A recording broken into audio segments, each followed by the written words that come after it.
नमस्कार दोस्तों, मैं हूँ सपना जैन। मन की उड़ान के अपने इस चैनल पे मैं आपको कहानियाँ और कविताएं सुनाती हूँ।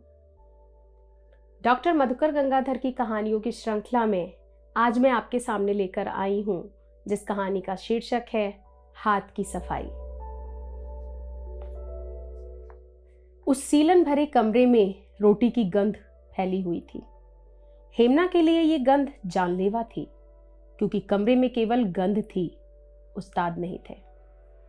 बक्से में एल्युमिनियम के बर्तन और रोटियां बंद थी। डाकघर से उड़ाकर लाया गया पीतल का अधसेरा ताला झूल रहा था। बक्से के अगले हिस्से में तारों की जाली थी। उसी से रोटियों की गंध बाहर निकलकर कमरे में फैल रही थी। हेमना ने अनुमान लगाया कि उस्ताद अभी अभी रोटियां सेककर गुसल खाने में गया है। हेमना ने झूठ मूठ खांसने की कोशिश की, लेकिन गला इस कदर सूख गया था कि खांसा ही ना गया। पूरे गलियारे में गुसल खाने को ही एक पाइप है जिससे 8 कमरे के लोग पानी लिया करते हैं। उसी गुसल खाने में उस्ताद के होने की आशंका थी, किंतु जब तक उस्ताद देह मलमल कर स्नान ना कर ले और खुद ना बाहर निकले, वहां जाना अपने गालों को गर्म कराना है। भूख की तेजी हेमना को मजबूर कर रही थी कि वह कमरे में अपनी उपस्थिति की सूचना किसी तरह उस्ताद को दे दे। यही एक तरीका था जिससे उस्ताद को तुरंत बुलाया जा सकता था। कमरे में किसी के आने की सूचना पाते ही उस्ताद कमरे में आ जाता है। अगर कोई गैर होता है तो उखड़ी उखड़ी बातें कर तुरंत भगा देता है, और अपना कोई हुआ तो सीधे जेब में हाथ डालकर तलाशी लेता है और कहता है, ईमानदारी से सब कुछ रख दो। खांसी न आने पर वो अपने आप झुंझला उठा। हार पछताकर नारियल वाले झाड़ू से एक टुकड़ा तोड़कर नाक में डालने लगा। होठ सिकुड़ने फैलने लगे, ललाट पर सिलवटें पड़ने लगीं, अंगुलियां कांपती रहीं और अंत में शरीर झंझना उठा और उसे कई बार छींकें आ गईं। कमरे में आवाज गूंज उठी। सांसों के धक्के खा उसकी छाती हिल गई। नाक से निकले पानी को फटी डोरिये की कमीज से पोंछा और उबली हुई आंखों से दरवाजे की ओर देखने लगा। हर भूखे इंसान की हारी हुई प्रतीक्षा की तरह हेमना की इंतजारी भी फूस के अलाव की तरह लपटे छोड़ राख बन गई। सीलन भरे कमरे की कार्तिकी हवा गर्म हो गई। गर्दन की पिछली नसें और कानों के निचले किनारे गर्म हो गए। दांतों पर दांत कसे अपने जिस्म की सारी ताकत उमेटते हुए उसने गाली दी, मगर ज्यादा देर तक वो ना तो फुसफुसा सका और ना कमरे में बैठ सका। बाहर निकलकर गुसलखाने की ओर बढ़ा। उसे सब अच्छी तरह मालूम है कि स्नान करते उस्ताद को वो टोक नहीं सकेगा, क्योंकि कामेसर या किरपा या देबू कभी नहीं टोक पाते, जिन्हें तो मूछें और दाढ़ियां भी उगाई हैं। वो तो महज 11 साल का छोकरा है। कमरे को पार कर गलियारे में आया। गलियारा सूना था। गुसल खाने से पानी गिरने की आवाज नहीं आ रही थी। निकट जाकर देखा तो वहां कोई नहीं था। उसके होठ एक बार पुनः हिले और अनायास ही फिर गाली निकली। उल्टे पांव दौड़ पड़ा। तीसरे कमरे के निकट आया तो पांव अपने आप ठिठक गए। इसमें भोला चाचा रहते हैं। अभी होते तो वो पास में बैठ जाता और पूछता, भोला चाचा आज कितने का बिका। भोला चाचा चुप रहते। फिर वो बुजुर्ग की तरह सलाह देते हुए कहता, कल गांधी मैदान में काशी और बनारस का बड़ा भारी मैच है, वहां खूब बिक्री होगी। चाचा इस पर भी नहीं बोलते तो वो धीरे धीरे चाचा के पास सरक जाता और पांव दबाने लगता। थोड़ी देर बाद भोला चाचा अपनी फटी आवाज में कहते, हो गया, अब जा। खूंटी पर झोली है, एक पुड़िया निकाल ले। एक पुड़िया ही लेना, हाथ की सफाई ना दिखाना। उसके मुंह में चने का चरमरा स्वाद उभर आया। भोला चाचा के हाथ की बनाई एक पुड़िया खा लो और पानी पी लो, फिर तो ऐसी डकार आएगी कि 7 जन्म का हाजमा दुरुस्त। इसी बीच एक छिपकली किवाड़ पर सरक आई और मुंह में पकड़े कीड़े को पटक कर बेहोश करने लगी। छिपकली को देखते ही भोला चाचा की छवि उसके आंखों में तैर गई। पिचके हुए मुख पर पत्थर जैसी 2 आंखें, बढ़ी हुई दाढ़ी, लंबी बाहों वाले कुर्ते से बाहर झूलते 2 हाथ। उस दिन ऐसा ही हुआ था। एक छिपकली उनकी देह पर गिर गई थी। छिपकली को देखते ही भोला चाचा की आधी जान निकल जाती है। घिनौनी और मनहूस छिपकली। दरवाजे पर कीड़ा चल रही है। भोला चाचा दिन भर के थके मांदे लौटेंगे और दरवाजे पर छिपकली मिलेगी। उसने किवाड़ ठोक कर छिपकली को भगा देना चाहा। छिपकली चारा खाने में मगन थी, भागी नहीं। हेमना निकट नहीं जाना चाहता था। भोला चाचा के अनुसार छिपकली से छू जाने पर आधा पांव खून सूखकर तुरंत उड़ जाता है। किसी छड़ी अथवा लकड़ी से भगाया जाए। इधर उधर आंखें दौड़ाई, कहीं कुछ नहीं दिखा। अपने कमरे में गया और आग उकसाने वाली लोहे की छड़ उठा ले आया। छिपकली किवाड़ के बाएं पल्ले के निचले किनारे पर थी। मुंह में कीड़ा अब भी दबा था और गुस्से से पूंछ ऐंठ रही थी। हेमना ने भगाने की बजाय उसे मार देना ही ज्यादा अच्छा समझा, क्योंकि भगा देने पर पुनः आ जाने की आशंका बनी रहती है। उसने छड़ को छिपकली पर दे मारा, लेकिन निशाना चूक गया। किवाड़ में बड़ा सा ताला लगा था। दोनों पल्ले पीछे हट गए और बीच में 3-4 अंगुल की दरार हो गई। छिपकली चौखट पर गिरी। हेमना ने दूसरी बार प्रहार करना चाहा, किंतु तब तक छिपकली दरार से कमरे के भीतर चली गई। अब तो और बुरा हुआ। किवाड़ खोलने के साथ भोला चाचा चीख कर बेहोश हो जाएंगे। दरार से देखा, छिपकली चौखट से हाथ भर पीछे खाना छिन जाने के गम में खामोश बैठी थी। उसने चाहा कि उसे वहां ही कुचल दिया जाए और वो दरार के भीतर लोहे की छड़ डालकर छिपकली पर प्रहार करने के लिए निशाना साधने लगा। सहसा उसका दाया कान किन्हीं मजबूत अंगुलियों ने खींचा और लोहे की छड़ को जहां का तहां छोड़कर उसे उठकर खड़ा हो जाना पड़ा। दर्द से आंखों में आंसू भर आए। आंसू भरी झिलमिल दृष्टि से देखा तो भोला चाचा खड़े थे। भोला चाचा का चेहरा तमतमाया हुआ था और आंखें रंग रही थी।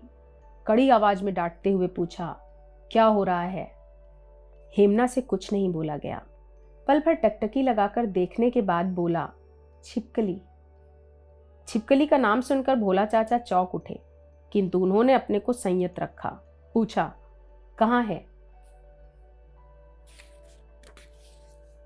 हेमना ने अंगुली के इशारे से बतलाया। चाचा ने चाबी लगाकर डरते डरते ताला खोला और हेमना को डांटकर कहा, पल्ले हटाकर छिपकली दिखा। हेमना ने हाथों से पल्ले हटाए और उसके आश्चर्य का ठिकाना न रहा। जब छिपकली वहां कहीं नहीं दिखाई दी, उसने बिना पूछे डरती आवाज में कहा, अभी तो यहीं थी, भाग गई शायद। भोला चाचा गरज पड़े, सुअर का बच्चा, अकल दिखाता है। अभी अभी यहीं थी और किवाड़ खोलने के साथ कपूर बनकर उड़ गई। लोहे से छिपकली मार रहे थे या ताला तोड़ रहे थे? मेरे कमरे को लावारिस समझ लिया है क्या? उसके बाद भोला चाचा ने हेमना के गाल पर कई तमाचे जड़ दिए। फिर गर्दन पर हाथ धरकर धक्का मारते हुए बोले, पॉकेट मार साला, अपने हाथ की सफाई कहीं और दिखलाया कर। भोला चाचा के तमाचों ने हेमना के शरीर या मन पर उतने गहरे घाव नहीं किए कि वो जमीन पर लेट जाता या चीखने चिल्लाने लगता।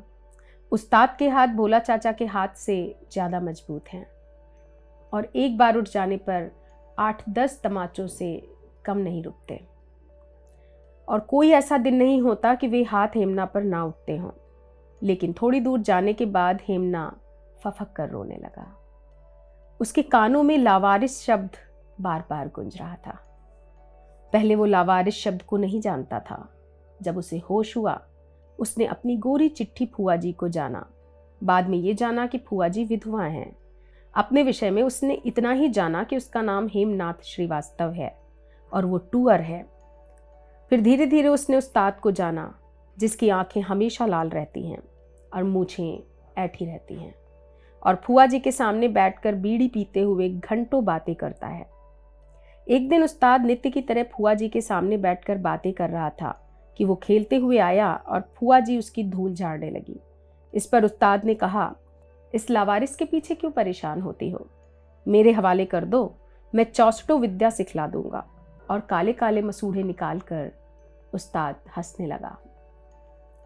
उसी रात जब वो फुआ जी की गोद में लेटकर श्री किशुन भगवान की शिशुपाल की कथा सुन चुका, तो उसने फुआ जी से पूछा, फुआ जी, लावारिस किसे कहते हैं? पल भर उसके बालों में अंगुलियां फिराने के बाद फुआ जी ने कहा, लावारिस का मतलब माने कि जब मैं मर जाऊंगी तब तुम लावारिस हो जाओगे।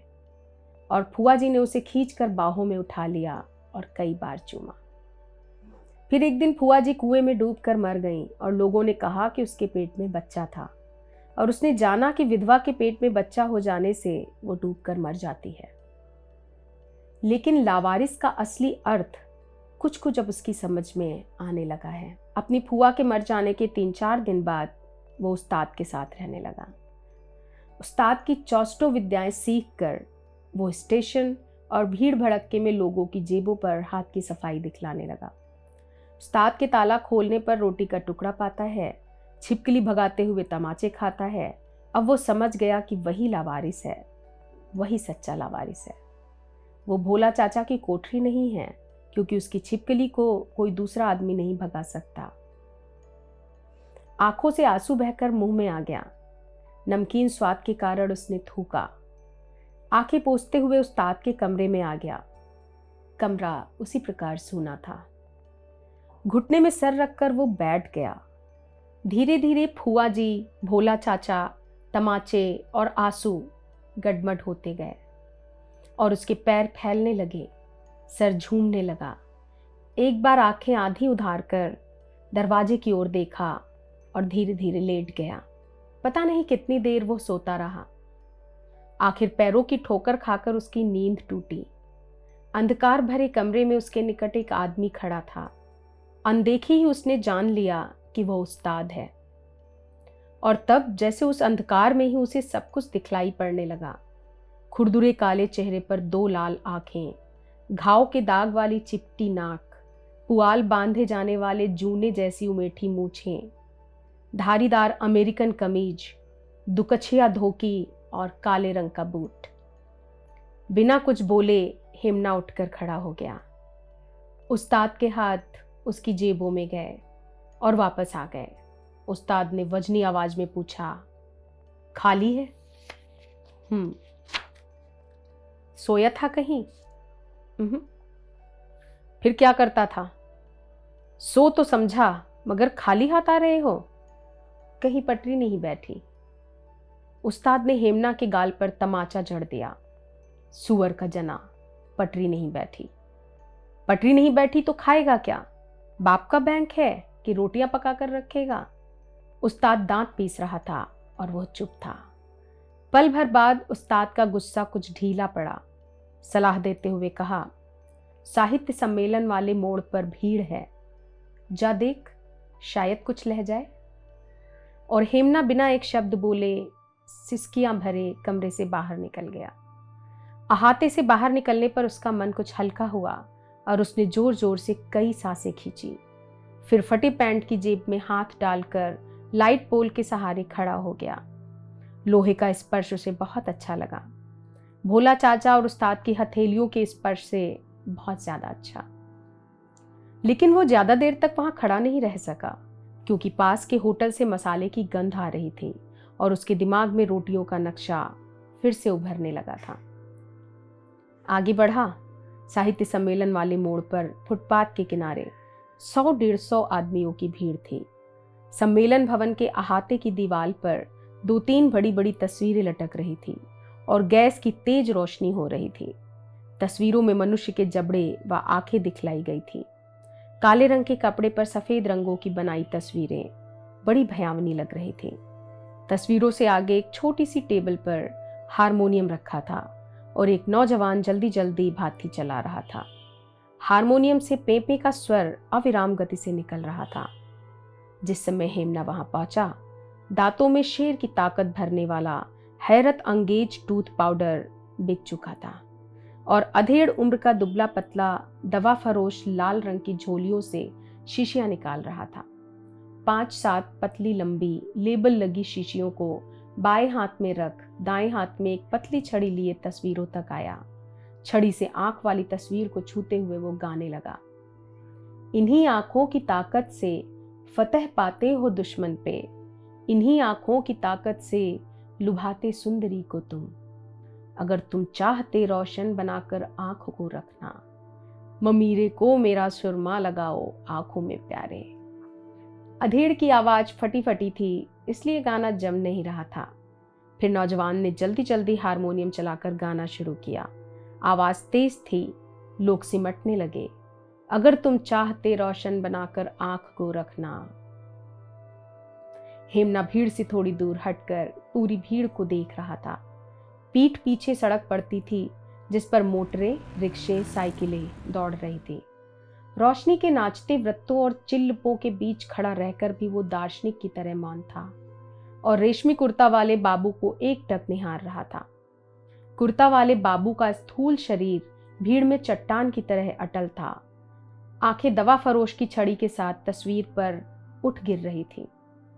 हेमना ने एक बार इधर उधर देखा और भीड़ में घुसकर उस बाबू के निकट जा खड़ा हुआ। बाबू के बगल में मोहल्ले का बजरंगी खड़ा था। हेमना के प्राण कंठ तक आ गए। कहीं देख लिया तो भंडा फोड़।